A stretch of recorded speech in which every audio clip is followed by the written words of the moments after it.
Assalamualaikum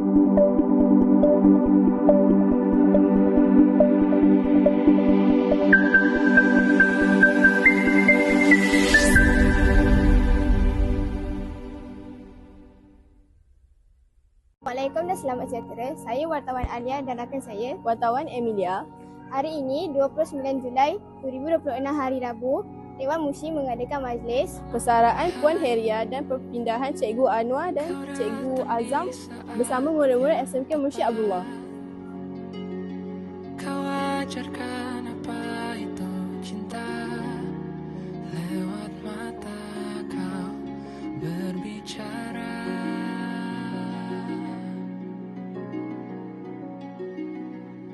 Hai,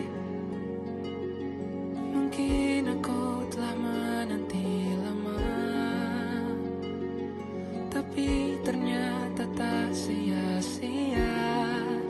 Tuhan berikan malaikat surga.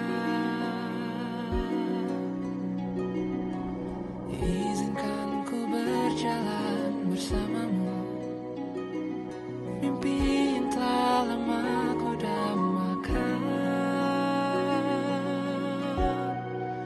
Kau adalah semua jawaban dari doa yang ku panjatkan. Dengan hadirmu di hidupku, sudah ku merasa cukup. Kita isi memasak empat. Dapat saya ikut ikat tidak. Kita isi buat ucapan. Dapat saya ikut akan ucapu.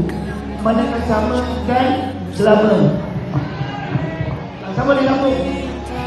Ada di kampung. Dan staf musi, guru-guru menemui saya di majlis besarkan saya. Pada kasih saya. Jadi saya memang hari ini saya cakap dekat apa?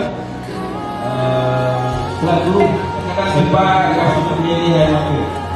Ini sekolah saya yang ketiga. Dengan hadirmu di hidupku, sudah ku merasa cukup.